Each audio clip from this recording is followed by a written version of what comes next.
Well, good morning. Welcome to Coffee with Paul and Joe. Got my black tea ready because I've already had two coffees. Whoop, whoop, whoop. Water. All right, got your water. Got to hydrate. Hydrate. Today, so people know I'm a personal and professional growth coach. A lot of people know about my weight loss transformation, but I tell people all the time, my real story is at 31, my marriage ended.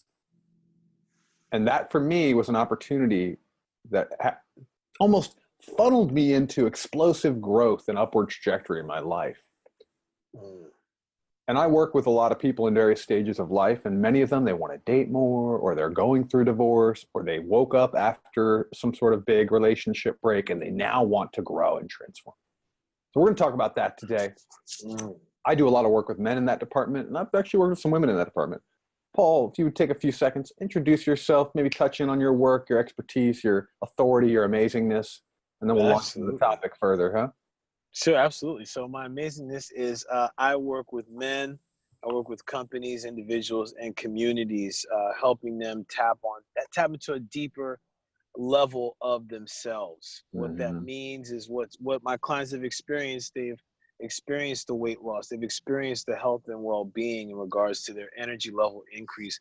And they've also experienced more about accountability and about being authentic in their relationships and in how they take care of themselves. And this is a great topic for me because I feel like this topic is what fueled me to do what I do. Because I recognize, we talked about this, but I love this topic. And this is something that I'm glad we're talking about because there's something that can arise from tragedy, from loss, from dis-ease, as long as we're willing to tap into it. And that's what I help my clients do. Yeah. Right. So, where to begin? I was watching. I was listening. Where to begin? God damn. Well, you know where you have to begin most of the time. Where you are. At the end. Oh, right? Okay. So, yeah, okay. So this is my truth, right? My truth is I'm also here doing this because of divorce. 30-ish, 31, my ex-wife came to me and was like, look, man, this ain't working. Now, I'm delusional at the time. My models of relationship, as much as I love my parents, I love you, mom and dad. Dad, I know you watch this stuff. Weren't quite as balanced. Yeah, hi, Sheldon. Weren't quite as balanced or healthy when I was young as I want. They're much healthier now. Right. And so I kind of had this toxic relationship. We were fighting all the time. Things didn't work out well. There was tension. There was bickering. We weren't aligned in values. But I thought that was like, this is how marriage is. So we had a toxic situation. We had a stressful situation. We had an unhealthy situation. She was the only one smart enough to go, this ain't right. Right. So basically her saying, look, I'm one foot out the door was the moment where I started learning about myself, and about emotions, and about relationship, and about communication, and about the body, and about nervous system.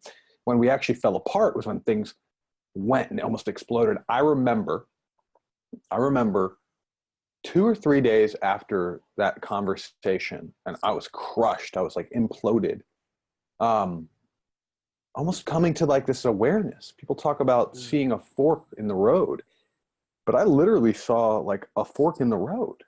I can continue along the path I've been on, stay unhealthy, stay unhappy, avoid love, avoid relationship, avoid sexuality. Because all these things, even though I kind of had them, they were pretty scary to me, and I didn't give myself a lot of opportunity to enjoy them.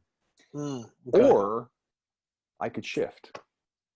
Or I could start to get myself together, or I can become voracious and learning, and I could grow. And I remember seeing it like, here's me being 50 years old, 400 pounds, working the retail job, unhappy, hadn't been touched in years.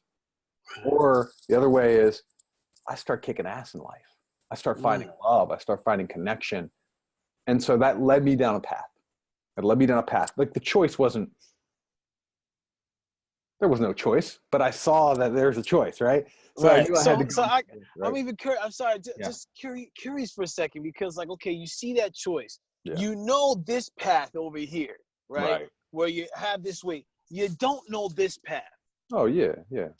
So like, I mean, and I just want to hear the rest of the story. But if you could even add in a little piece about what that was like going into that unknown. Okay. As far, yeah. See what I'm saying? Well, so here's the thing about divorce. Mm-hmm.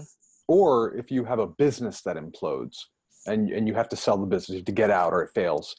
Or if you have, even if you're not married, you have it could be a 2-month relationship. You're deep in love. You think this is it. This is the one. And it falls apart. It doesn't matter what we're talking about, but when we have loss of something that we believe is something we're committed to for life and that we think is what's going to make our life great, that is actually a beautiful moment. Because what I've experienced and what I've seen with my clients, because this is also in my mind, because I've got a client who a year ago, he hired me, he said, I want to get my wife back. They were separated. A month in, she's like, buddy, that ain't happening. Here are the divorce papers. Now this he's transformed. He's been dating so successfully with these amazing women. So I have this on my mind for so many reasons, because my clients go through this. I've gone through it.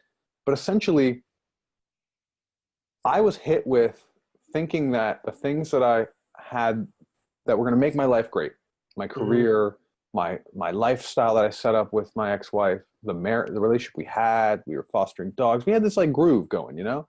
Yeah. I thought these things would make me happy. I thought they were here for life, but it looked like now everything was falling apart.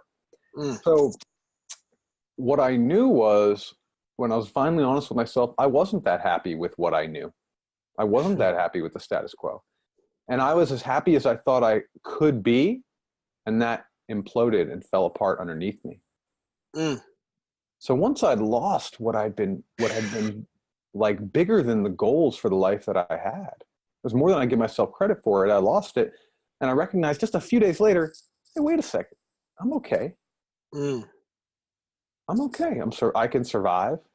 I'll be fine. When you experience that level of loss or pain, there's almost like, I know what that side looks like. I can go there. I don't want to go there. Right. So at that point, why not risk everything to go for something newer, bigger, and better? Chips in. And I know I'm making it sound easier than it was. But for me, it was like, I've been down that path. Right. I know how I can be if I'm left to my default ways of being. If I'm left to my default beliefs. If I stay in the emotional consciousness that I'm in. If I stay in the kind of relational beliefs that I have, relational skills that I have. I know what this looks like. I know it's me being unhealthy, being unhappy, working a retail job that I like but don't love anymore. Right. And lonely. It wasn't driving you though. It wasn't like you. It's like you sound like you had that trigger where you're just like, there wasn't like that primal fire for this. Well, I didn't want to go that path again. Okay. So I knew it's like I lived a Costanza life for a while. You know, that episode where he does everything with women. It's like, I'm just going to do everything the opposite of my intuition or my beliefs. So I kind of looked at life that way. Well, if I've gotten this far and I've done this well and I've experienced this pain living this way, what would be the opposites of what I would do? And I'm not just talking about women stuff. I'm talking about anything. Well, I'd sleep into the last minute. Well, instead I'm going to wake up at 6 a.m. and go to the gym. You know, it's like all these things. Well, I used to watch TV. I used to get high and watch TV at night. Well, instead I'm going to stay sober and read a book or listen to a TED Talk or I'm gonna educate myself instead of numb. I'm gonna work my body instead of be stagnant. I'm gonna learn and I'm gonna play and I'm gonna flirt and I'm gonna do courses. I'm gonna do all this stuff to learn, right? Right. So the point was, it's not a motivator when we know what we want and we get there and it doesn't make us that happy and then we lose it. Yeah. Choice is easy. So here's what I want to actually look at the time that we have, man. I'd like to hear, now we're talking about my story, which we can get caught up in, but I'd love to talk about for each of us, what has improved in our lives since going through that experience? Because you've been there too. Yeah. You've been there too. What's better about your life today? Wow. So there's a lot. I'm like process. Everything. Yeah, like absolutely everything. And listen, not to say the path that I've taken is advisable for everyone, but for me it was exactly what I needed. Because I feel like going through divorce, and I feel like it's a trauma. divorce is a trauma, whether you wanted it or not. It's a loss because you create an entity, a being, and a presence with someone, and all of a sudden it's gone for whatever reason. So there's things that I had to learn. So one of the things that I feel is better as I had to learn emotional intelligence. I had to really dive into what was going on aside from anger and resentment. Again, and that made the period tough because it was like, oh my God, once I got more familiar with these emotions, it was like, oh my goodness, what's going on? But then it's helped me as far as as far as helping to like learn how to communicate my experience now. Like, okay, this Yeah. is what I'm experiencing because like once I got divorced, for me it was like, okay, I don't want to go through that again. So what are the things that I get to learn? So if I ever get back in that situation, like I can, okay, I'm gonna be able to hopefully make it last forever, like Keith Sweat. But like, for me, it was like the emotional intelligence, all right, and then it was really, it was being a better dad too, man, and learning not to take things for granted because those two pieces, I feel like when I was married, I just assumed that certain things were my wife's responsibility. This, this. And then when I got divorced and we had a kid, first of all, separate, we had a kid. I was like, and my son at the time was like, I think less than 2 months, or not 2 months, less than 2 years old. So it was like learning that piece. And I remember there was this frustration, and I had to learn how to be that non-custodial dad and how not to rely on something on that piece. And so those big things, like learn to be a better dad and not taking things for granted, and then the emotional intelligence were just like those have enhanced my life in so many ways. And I feel like if I stayed married and in that misery, and listen, I was miserable. I was doing some stuff where I was numbing tremendously, and I knew that I couldn't do this anymore. So if I had stayed in that, like, Lord knows what would have happened if I would have still be here, or if like what would have gone on. I'd have been miserable, maybe like 280 pounds. Like, I don't know, man, but like I like the path I'm on, even though it was difficult. So those are the things to answer your question. What would you say for you? Yeah. So I'm actually noticing something because I got Zoom on and I can see behind me. Yeah. Boop. See that? Oh yes, yeah. That's Yeah, me in that's Joe. That's 2007. Joe B. 2007 at Machu Picchu. Probably 325, 330 pounds. At one of the most phenomenal places on the earth. Literally mind-blowing. But I was not very mindful. I was not very present with my body. I had no spiritual connection. I wasn't very aware of the emotions that were stirring in me because I was with my ex-wife at that. We'd met about a year ago. We'd been dating about a year, maybe a little less. Got you. And we were on this trip, and we were fighting. We were already fighting, and I was sick because I went ahead and went out and wandered off my own and got myself some ice cream in a country where dairy's unpasteurized. So this picture is up here for a reason, man. It's like, this is the epitome of I should be loving life. I'm at Machu Picchu. I'm in this beautiful country. Peru is gorgeous, man. Peru is amazing. I've heard. But I'm not connected to these things that I wish I could be connected to now. I'm unhealthy. I'm unhappy. I'm in toxic patterns with a lover. Right? So this is a year or so before we got married, maybe a year and a half. Now, obviously, I'm about half the size almost that I was at that point. So I'm a lot healthier. And this is not about fat shaming. This is not about saying that weight is the indicator of happiness or health, because it's not. We're really clear about that. But it is about showing a picture of literal before and after what my life is like now. So what happened for me was as I started to talk about, I'd already lost some weight in the marriage. I'd gotten a little healthier. I'd learned what was important to me. I'd learned some of my values. And I woke up realizing, I was about 250 pounds. I knew how to dress myself finally. Yay! I had a nice condo. I had a good career. And I said, maybe I can have some success in the world of dating and women. And maybe my social life can be better. So now I'm a much better communicator. I understand my emotions. I'm emotionally intelligent, which I wasn't before. I was emotional before. I was emotionally aware before, but not emotionally intelligent or competent. I'm mindful. I've transformed my nervous system and my responses versus my reactions to life. That's a good one. I stay calm, man.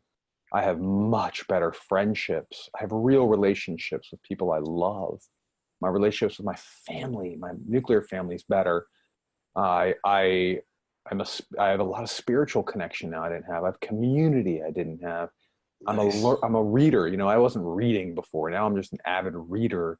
There's so many things in my life that are better. And every conversation or every communication I've had with any woman that's been a romantic partner or romantic interest in my life has been 1,000 times better. My physical body is so much better. My sex is so much better, frankly. Everything is better at this point. Nice. If I stayed married, I would have stayed in some sort of career that was safe. I would have stayed in some sort of career that was safe because of the stories about. I wouldn't want to take the risk and make no money while I have a woman in my life making all this money. I was afraid back then, you know. I wouldn't want to change my status in the relationship in that way. I wouldn't want to be dependent. Right. I wouldn't want to risk, you know, we were both on my health insurance because it was good. I wouldn't want to risk the health insurance. I wouldn't want to risk the income. I wouldn't want to risk the condo. It's like once that was all gone, I could take risk. And I learned all the things. And a year later, I woke up and said, my body's transformed, my mind's transformed, my nervous system's transformed, my social life's transformed. I'm sexually in a much better place. Hadn't really touched into spirituality much yet at that point. But it was like I woke up and I said, I can't keep doing this. I can't keep doing retail.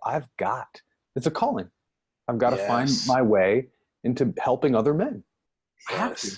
And it was like that, from that point on, it was commitment, and it's still commitment. And my current business could fall apart and I'd go, okay, what's the next way I serve and get paid to do it? You know, it's just, now I'm committed to growth. I'm committed to the passionate work that I do.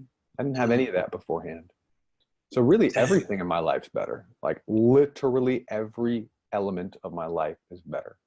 Damn, that's what's up, man. You said something that's freaking resonating with me big time. When you were talking about the weight, and the weight's not the indicator of, I forget how you phrase it, but it's not the indicator of happiness. Weight is not an indicator of happiness or health. And there's a possibility it could be. I say this because I'm working with a couple clients right now, and I work with men where it's like, you know, they're as I start, and my thing is I like to excavate. I like to get to the root of stuff. Yep. So as I do that, I start to realize like a lot of the recurring injuries that they've had or they've been having are related to a lot of the stress that they carry in their life. Right. And the thing is, when we're in a situation where we can be stuck, when we hold on to something that is not in alignment with who we truly are, yes, there may be physical consequences to say, right? Yeah. And that could be whether it's like a injury, that could be addictions, that could be a lot of things. And I think that's why it's important we talk to this piece that, you know, if there's something, and just want to say, if there's something that comes up in your life where it seems like, oh my gosh, this is a loss, this is a huge trauma, tragedy, this may be the best thing that's happening for you. The best freaking thing. Right. Hold tight, okay? Because there was probably something down the road. I know if I continued on the road that I was going, I probably would have killed myself. I freely say that because to me it's real. Yep. And me too. It just would have taken about 2 or 3 decades slowly. Thank you. Yep. I was already killing myself. Time. Thank you. Yes. Already. From probably 7, 8 years old, but that's that's another episode. Listen, man. See, that's why I love this. Feel like Dr. Dre right now. That's for the next episode. my man. But you see what I'm saying? Like this is a key thing for us because I know we got to wrap up. But this is a key thing. Like for people that are watching, you know, stay to the end for these gems. You're going through something like Joe, I don't want to speak for you, but I feel like the essence of what we're both saying is that the thing that you may consider this loss, this trauma, this thing that's the worst thing in your life that could happen to you, may be happening for you. Yeah. Okay. Just remember and keep that in mind, because something big is coming, or you had to get realigned to something that's more suited for who you really are. Yes. So that's a beautiful tool. I want to say that's a beautiful weapon of mass expansion, right? If I could coin that term. Yeah, nice. If anytime you're struggling to say how, yes, this sucks. Let's acknowledge it. Yes, I'm sad. I'm pissed or whatever. I'm losing money. I'm losing time. I'm losing energy. I'm losing connection. But how is this happening? Not just to me, but for me. There it is. What can come from this is a beautiful tool. Now, let me touch on the weight thing a little bit again. Just a little touch. Yeah. It's a chicken and egg thing we got going on in our culture, and we got it wrong. It's not even a chicken and egg thing. We look at weight as the problem. Weight's not the problem. Weight's the indication of the problem, right? So often when we're not in a place we want to be with weight, looking at that picture up there, it's because we're not in touch with our emotions. We don't know how to communicate. We don't know how to hold and handle stress. We don't know how to have boundaries. We're numbing and soothing with substances like sugar or tobacco or alcohol or drugs or pornography, Right. whatever it may be, or all of the above, potentially, if you're me at 25. But so my point is, what will often happen is that will show up on our bodies. Or we bear extra weight, especially those of us who learn to put on weight at a young age, will bear extra weight as a way to feel grounded and protected and safe. Wow. Or because we feel like we don't belong and we feel like we're unlovable. So the physical body teaches us to create behaviors that manifest that embody that. That's the next episode also. That's another episode. So, but point is, so here's what I actually want to do is let's take a couple minutes, let's recommend what people can do if they're in a situation where it's, you know what, relationship is over. And here's some quick tips on what you can do to start getting the ball rolling in the right direction. And what I'm going to say is actually attached to what we were just talking about. Okay. Start to look at your body as a metaphor for how you live life. Wow. So I say go on the divorce diet. I love the divorce diet. It's a beautiful. What is that? It's this simple. It's the primal part going, bro, man, it's time for some new ladies, men, whatever it is whoever you're into. Right. It's time for some new love in my life. So I can show up not to get approval, but so I can show up feeling my best and feeling sexy and feeling powerful and feeling alive. Yeah. Let's hit the gym. Let's go to yoga. Let's get your breath work in. Let's learn. Let's get a new wardrobe, right? Let's pick a physical challenge I've never done before to show my mind and my spirit and my emotional body that I can move through hardship in a way that hurts and come out a winner. Right. You know what I'm saying? Nice. Yeah, like sign up for that 5K or that Ironman or that Tough Mudder or whatever. Hire a trainer. Hire somebody who's going to help you use the body to actually feel better. Because you're doing a bunch. You're using the metaphor. You're working on the way you see yourself, literally your body image, your imagination of your body and your spirit. And you're putting yourself through physical trials, which are, again, this transformational opportunity. And your physiology is better. You want to avoid the depressions and the anxieties that go on in a typical breakup or relationship loss. Right. Why don't you give yourself a little extra serotonin and dopamine and lower your cortisol and raise your testosterone? Can I get a no? Hey, man. Yeah, man. There's just too many reasons to use the body to transform. Truth, man. I'm gonna go with that was good, man. I'm gonna go with get a core to support. Yeah. Get a core to support, man, because there's gonna be some times, especially men tend to isolate. Women, in my judgment, they connect and check in with each other a lot more. For anyone going through anything, get a core to support. And what the heck does that even mean? It means that you have several people that you can call on at any time, at any moment, that can be an ear. I said that can be an ear, not to give advice, that can be an ear. Maybe ask some questions, challenge you when needed, but that's what you want to have during that time, because there's going to be some times you just need to express yourself. You may not know what you need to say. You need help. You need guidance. Have that core of support. It's going to be a huge benefit and a win for you. Yes. I love it. I love it. And so on that point, I'd say that's one of the biggest things that we can do is find yourself a group. Maybe it's a small group therapy. Maybe it's a men's group through Mankind Project, like Paul and I both are engaged in, very much so, and met through. Maybe it's at your church. Maybe you start going to CrossFit, and there's these cut dudes who are like succeeding in life or whatever. Not that I'm a CrossFit guy, but like whatever. Maybe whatever, it's man. In DC, there's men's yoga communities. There's men's sanghas, right? So like, or women's, whatever. It's like, get yourself into a group. Yeah. And I would say, like, don't be afraid of hiring someone that has gone there before you. You know, like my client who I'm talking about, who is just, this guy's like, if life was a video game, he's finding the warp hole, you know, like in Mario. He's going from like level 2 to level 8. Nice. But it's because he's done all this. He's been studying, but he's also hired a therapist who's been through divorce and specializes in men's relationship.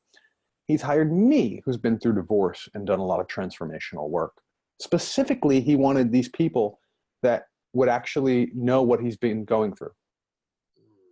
And I did the same. I got into dating coaching programs, group programs with dudes who were like, whose story was, I learned how to be a badass with women after divorce. You know, it's like, right now, I was going through a breakup 6 months ago. About 4 months ago, I rehired a coach to work on a lot of things: body, spirit, sexuality, love. It's like, these are times for transformation. So put in your resource, your time, energy, your money, you know? And on that note, those are going to be, I think those are really important. Work on your emotions, work on your body, find a group, find mentors, teachers, guides, trainers. Yes. We're just going to give 4. That's it right there, right? That's good, man. That's some good juiciness gems. Good juicy gems. Mm-hmm. Yeah, we Next could do week another it list. is. Yeah. Yes. So I'm going to be quiet. I'm going to let you wrap us up and put any final words in here. So thank everybody for checking in. Thank you for listening to this podcast, this time with coffee, coffee with Paul and Joe. Just to sum it up, when you're going through a tough time, get the support, and also remember that if it's happening to you, it's happening for you. It's a pleasure for us to be here. We love having these authentic conversations. Like, share, and stop back in the next time you see this video. All right? Take care, everybody. See you next time. Love you, everybody. Love you, Paul. Peace. Love you too, Joe. Peace.